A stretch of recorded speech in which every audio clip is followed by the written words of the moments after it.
नमस्कार। आप सभी लोगों को सबसे पहले ट्रेन्स एंड ट्रैवल की तरफ से महाशिवरात्रि के पर्व पर हार्दिक शुभकामनाएं। आज के वीडियो में हम एक बार फिर से नज़र डालेंगे सीतापुर जंक्शन से मैलानी जंक्शन के बीच चल रहे रेल इलेक्ट्रिफिकेशन के कार्यों पर, जो कि अब बाकेगंज स्टेशन पर क्रॉस बार्स लगाने का काम शुरू हो चुका है। और ये वीडियो भेजा है हमको हमारे रेल रिपोर्टर अतुल कुमार गुप्ता ने। तो चलिए एक नज़र डालते हैं बाकेगंज स्टेशन पर, वहाँ पर क्या है ताज़ा स्थिति।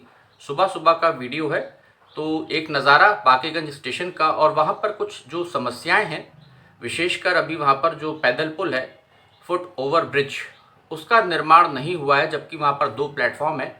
तो यदि अगर 2 नंबर प्लेटफॉर्म पर यात्री गाड़ी आ रही है, 1 नंबर प्लेटफॉर्म पर मान लीजिए कोई ट्रेन खड़ी है और बीच के ट्रैक से अगर कोई ट्रेन रन थ्रू हो रही है, तो यात्री 1 नंबर प्लेटफॉर्म से 2 नंबर प्लेटफॉर्म पर कैसे जाएंगे।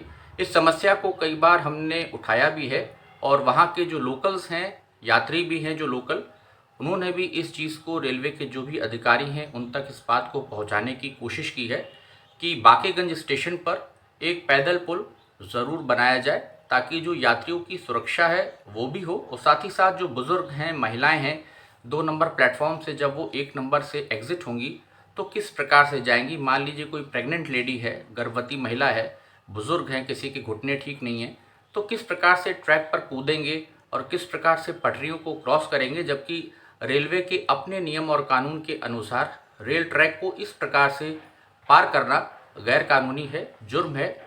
तो रेलवे को इस ओर ध्यान देना चाहिए। तो चलिए फटाफट से एक नज़र डाल लेते हैं बाकेगंज स्टेशन पर क्या कुछ है ताज़ा स्थिति।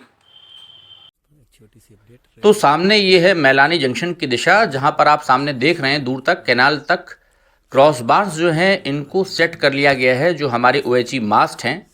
आप देख सकते हैं किस प्रकार से यहाँ पर क्रेन की सहायता से जो असेंबल की जा रही थी। पूर्व के वीडियो में हमने आपको दिखाया था कि क्रॉस बार्स को प्लेटफॉर्म पर KPTL के जो वर्कर्स हैं, लोग हैं, असेंबल कर रहे हैं। और दूर पे आपको सिग्नल्स जलते हुए दिख रहे होंगे। सुबह सुबह का ये दृश्य है। और देखिए प्लेटफॉर्म पर लोग एक्सरसाइज वगैरह भी कर रहे हैं सुबह सुबह, और एक्सरसाइज बहुत ज़रूरी होती है हेल्थ के लिए सुबह सुबह। और इधर हो जाएगी हमारी गोला की दिशा, लखीमपुर की दिशा। क्रॉस बार्स आपको दिखाई दे रहे होंगे कि सब लगा लिए गए हैं। अगला नंबर आएगा इनमें ड्रॉप आर्म्स लगाने का, जिसके बाद उन पर ब्रैकेट्स या ब्रैकेट असेंबली होल्डर्स वगैरह वो लगाए जाएंगे। और फिर जो वायरिंग का काम फरधान से शुरू हो गया है, बहुत तेज़ी के साथ लखीमपुर की दिशा में भी और आगे गोला की दिशा में बढ़ेगा, वो धीरे धीरे बाकेगंज स्टेशन पहुंचेगा।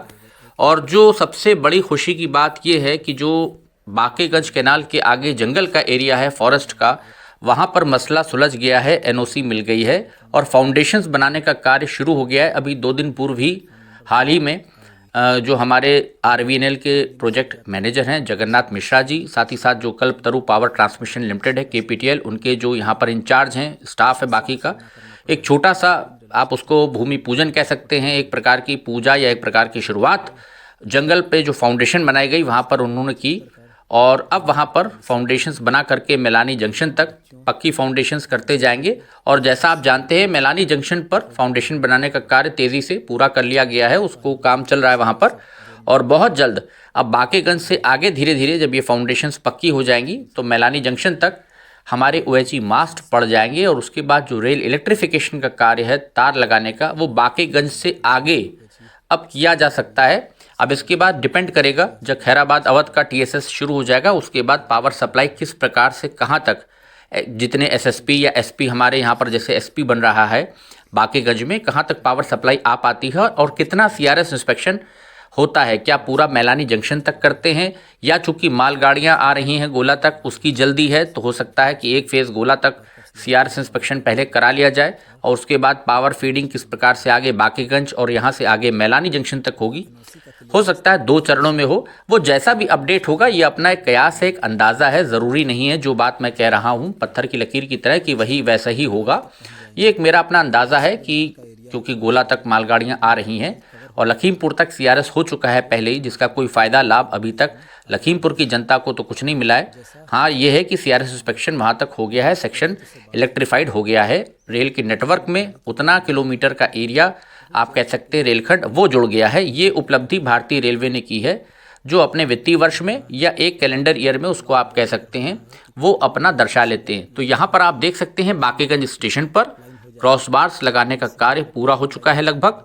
अब जो कार्य होगा ड्रॉप आर्म्स लगाने का होगा, इसके बाद और ब्रैकेट्स लगाने का होगा, और जैसे ही गोला वायरिंग हो जाएगी, गोला तक वायरिंग आएगी, उसके बाद वहीं से मुझे लगता है आगे बांकीगंज की दिशा में तार खींचने का काम किया जाएगा। एक सिस्टमेटिक वे में अगर चलेंगे तो वैसे ही होना चाहिए, क्योंकि लखीमपुर से फरधान और फरधान से फिर गोला तक वायरिंग कंप्लीट करके अगर फाइनल करते जाते हैं, फाइनल टच देते जाते हैं, तो जिस प्रकार से वहाँ पर एसएसपी वगैरह तैयार हो जाते हैं। और खैराबाद से बिजली की जो समस्या है, क्योंकि बिस्वा से आगे जो बिस्वा का टीएसएस है उससे पावर सप्लाई लखीमपुर से आगे तक नहीं आ पा रही थी, इस कारण से लखीमपुर तक सीआरएस इंस्पेक्शन कराया गया। इधर से आप देख सकते हैं सुबह सुबह का नज़ारा। मैलानी जंक्शन की दिशा में भी क्रॉस बार्स देखिए दूर तक आपको नज़र आ रही होंगी, लग गई हैं। तो ये बड़ा अच्छा अपडेट है, एक अच्छी खबर निकल करके आ रही है कि जो जंगल में मसला था वो भी सुलझ गया है, जिसके चलते मैलानी जंक्शन तक जब रेल इलेक्ट्रिफिकेशन पूरा हो जाएगा तो अभी जो गोमती नगर एक्सप्रेस और जो यात्री गाड़ियां आ रही हैं एक्सप्रेस की तरह चल रही हैं, जो कि विशेष रेलगाड़ी के रूप में, क्योंकि किराया ज़्यादा है, 30 रुपया न्यूनतम किराया हो गया है, वो सभी फिर आगे इलेक्ट्रिक लोकोमोटिव के साथ वैप इंजन के साथ या वैग इंजन उनको दिया जाएगा। जैसा भी उपलब्ध होगा इंजन, तो विद्युत चलित लोकों के साथ वो रेलगाड़ियों का संचालन इस रेलखंड पर शुरू हो जाएगा। और बहुत संभव है खैराबाद का टीएसएस बनने के बाद, जैसा रेलवे के कुछ सूत्र मुझे बता रहे हैं कि लोड बढ़ाया जा सकता है सीतापुर सेक्शन पर, तो आप मान के चलिए कि शायद मेमू ट्रेन्स बढ़ जाएं, उनकी शुरुआत हो, या और ट्रेन्स इधर से डाइवर्ट की जा सके। जब तक खैराबाद का टीएसएस शुरू नहीं होता तब तक जो यात्री गाड़ियां हैं लोड नहीं बढ़ाया जा सकता, उसके बाद लोड बढ़ाया जाएगा। ये देखिए यात्री गाड़ी सुबह सुबह प्लेटफॉर्म नंबर 2 पर आ रही है, और जो अभी मैंने समस्या वीडियो के शुरू में उठाई कि पैदल पुल यहाँ पर नहीं है, तो यात्री इन पटरियों को फांद करके क्रॉस करके गए हैं 2 नंबर प्लेटफॉर्म पर ट्रेन पकड़ने, और जो यात्री यहाँ पर उतरेंगे वो वैसे ही इन पटरियों को फांद करके 1 नंबर प्लेटफॉर्म पर आएंगे, क्योंकि बाहर जाने का रास्ता 1 नंबर प्लेटफॉर्म से ही है। 1 नंबर प्लेटफॉर्म पर आगे आपको दिख रहा होगा लोको खड़ा है, पीछे उसके कुछ वैगन हैं, क्योंकि रेल विद्युतीकरण का कार्य चल रहा है यहाँ पर। तो सबसे बड़ी समस्या यही है कि जहाँ पर भी 2 प्लेटफॉर्म्स हैं वहाँ पर रेलवे को साथ साथ आरवीएनएल को पैदल पुल भी निर्माण ज़रूर कराना चाहिए, क्योंकि ब्रॉड गेज की ट्रेन्स हाई स्पीड में निकलती हैं, मीटर गेज की ट्रेन की रफ्तार उतनी नहीं होती थी। बड़ी लाइन और फिर इलेक्ट्रीफाइड रूट हो जाएगा तो 100 से 120 किलोमीटर प्रति घंटे की रफ्तार से जहाँ पर रेलगाड़ियाँ निकलेंगी, तो उसके लिए ये बहुत ज़रूरी है कि पैदल पुल हो, ताकि जो यात्रियों की सुरक्षा है अपनी जगह वो बनी रहे। तो देखिए किस प्रकार से यात्री गाड़ी सुबह सुबह अब लखीमपुर की तरफ रवाना होते हुए लखनऊ जंक्शन की तरफ। और यहाँ पर आप देख सकते हैं जो भी यात्री मैलानी से आए हैं, आप देख सकते हैं जो प्लेटफॉर्म है यहाँ पर जो उतरे हैं इस ट्रेन से, वो अभी आप देखिए इस प्लेटफॉर्म से 1 नंबर की तरफ जो आएंगे तो उनके पास कोई और विकल्प नहीं है। ट्रैक पर देखिए कूद के ही आ रहे हैं, जो कि गैर कानूनी है।